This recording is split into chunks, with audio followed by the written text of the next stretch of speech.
Modul 2 kita akan lanjutkan ke materi topik penelitian dan akan banyak membahas berkaitan dengan sumber pustaka di slide-slide selanjutnya. Baik, kita segera mulai. Selanjutnya ini adalah contoh dari publikasi internasional yang mungkin kita akan belajar banyak dari publikasi ini berkaitan dengan sumber pustaka.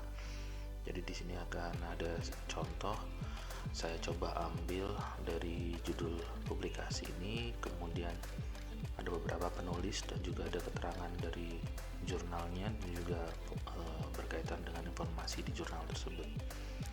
Saya hanya ambil di bagian pendahuluan, di bagian awal hanya 2 paragraf saja, kemudian di tengahnya tidak digunakan atau tidak saya sertakan di sini. Kemudian saya ambil di bagian awal dari referensi atau sumber pustakanya, kemudian di bagian akhirnya juga tidak disertakan dalam slide ini. Namun kita mungkin bisa mempelajari beberapa hal terkait dengan yang ada di sini. Sebagai contoh di bagian awal pendahuluan untuk latar belakang, di sini kita bisa belajar bagaimana kita menggunakan karya tulis sebagai landasan atau dasar, teori dasar atau mungkin latar belakang dari penelitian kita yang bisa kita sitasi. Jadi di sini kalau dilihat ada nama peneliti dan tahun, ini ada Lee dan Oldenburg tahun 96, ada Pilkington 97. Mungkin di sini juga muncul lagi Lee dan Oldenburg tahun 96. Nah, ini sumber pustaka ini seharusnya bisa kita ketahui ini maksudnya apa, dari mana. Karena di sini disebutkan Lee dan Oldenburg, berarti ini berkaitan dengan nama peneliti yang melakukan publikasi pada tahun 96. Nah, di sini kita bisa lihat di daftar pustaka untuk lebih jelasnya. Ternyata penulis itu menggunakan publikasi dari Lee dan Oldenburg tahun 96.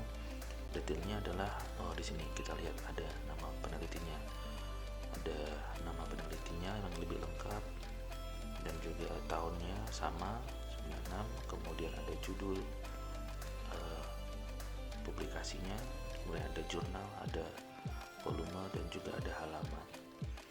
Nah, artinya ketika kita akan melakukan penelitian sebagai dasar-dasar kaidah ilmiah yang mendasari atau sitasi yang akan kita gunakan, maka karya tulis ini sebaiknya kita punya atau ya seharusnya kita punya atau seharusnya kita bisa akses, sehingga yang ada di daftar pustaka ini bukan untuk sekedar nampang nama, gagah-gagahan, banyakan nama gitu, tapi adalah sumber pustaka yang memang benar-benar digunakan, yang akan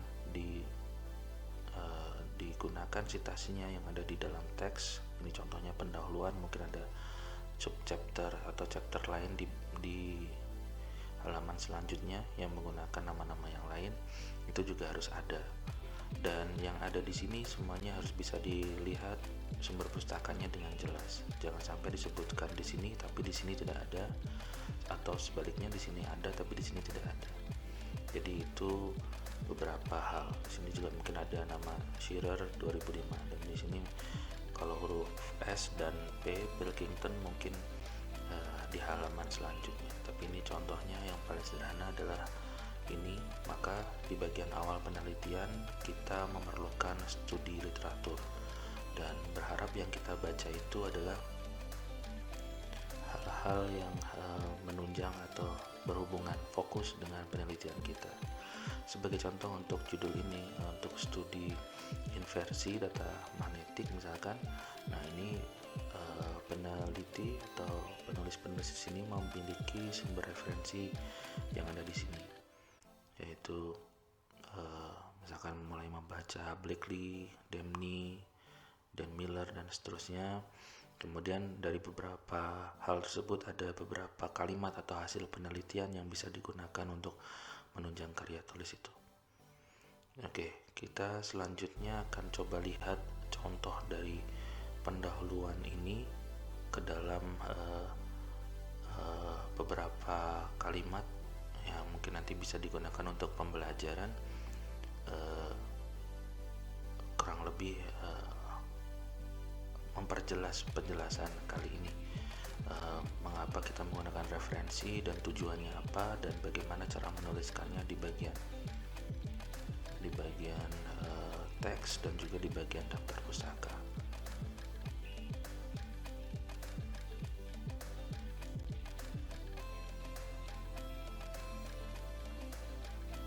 Baik, di sini adalah contoh dari materi sebelumnya yang sudah disampaikan berkaitan dengan paragraf pertama dari pendahuluan. Ini dalam teks bahasa Inggrisnya.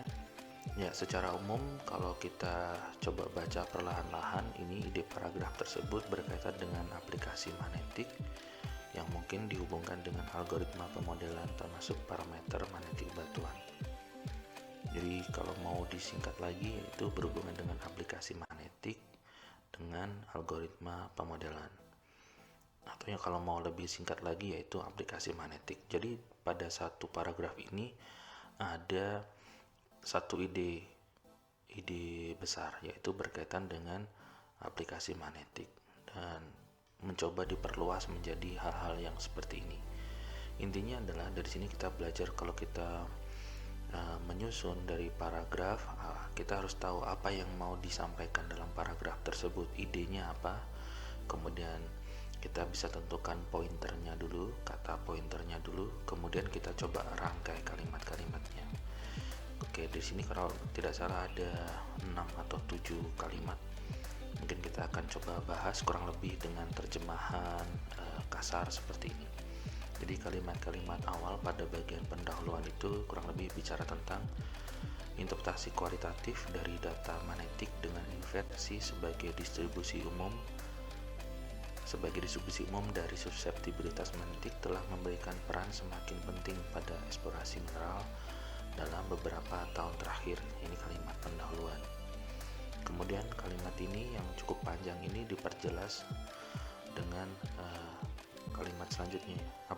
Aplikasi-aplikasi tersebut berkisar untuk permasalahan atau diterapkan untuk permasalahan berskala area penelitian sampai endapan mineral. Jadi disarankan ketika kita membuat kalimat, diusahakan gunakan kalimat yang efektif, tidak terlalu panjang misalkan. Nah, ini mungkin kalau stylenya bahasa Inggris seperti ini, tapi kalau bisa kita gunakan bahasa Indonesia yang jelas, subjek, predikat, objek. Nah, itu sederhana. Kemudian kalau kurang jelas kita sambung di kalimat berikutnya. Nah, kemudian kalimat ketiga, hampir semua algoritma yang tersedia memerlukan pengetahuan tentang arah magnetisasi, suatu bagian penting dari informasi untuk melakukan forward modeling. Kemudian ini ada nama penelitinya, contohnya adalah Lee dan Oldenburg 96 dan Pilkington 97.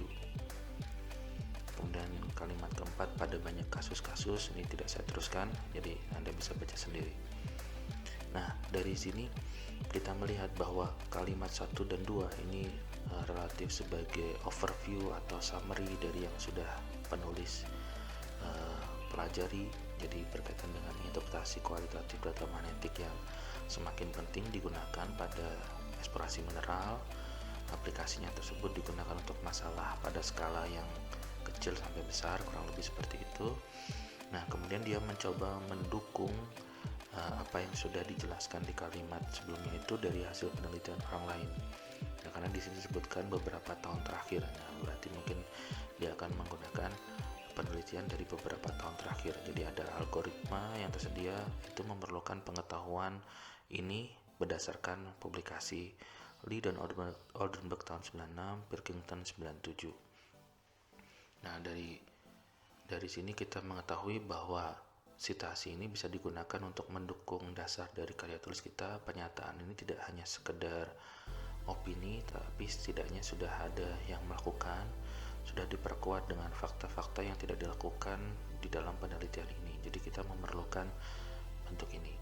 Jadi kalau kita melihat bahwa dalam paper Lee dan Oldenburg serta Pilkington, pasti kita mengetahui atau kita melihat ada suatu pernyataan atau hal-hal yang penting berkaitan dengan algoritma yang memerlukan pengetahuan tentang arah magnetisasi. Nah, itu harus jelas disebutkan di dalam atau kita bisa melihat hal tersebut berkorelasi dari sumber pustaka yang sudah disebutkan di sini. Oke, itu adalah contohnya. Jadi ini berlaku untuk paragraf selanjutnya, untuk subbab selanjutnya. Bagaimana kita harus memiliki sumber pustaka ini atau sumber pustaka yang digunakan sebagai referensi. Jangan hanya kita hanya menyebutkan ini. Nah, khawatirnya itu adalah proses copy paste. Jadi itu termasuk pelanggaran akademik yang tidak disarankan. Jadi pekerjaan orang lain di copy tanpa Anda mengetahui sumbernya dari mana. Jadi sumbernya kurang jelas, sudah disebarkan dan nanti akan menimbulkan hal-hal yang kurang baik secara kaidah penulisan karya tulis ilmiah. Jadi itu yang harus diperhatikan pada bagian ini. Oke, demikian untuk segmen kali ini. Sampai jumpa di video selanjutnya. Semoga bermanfaat dan terima kasih.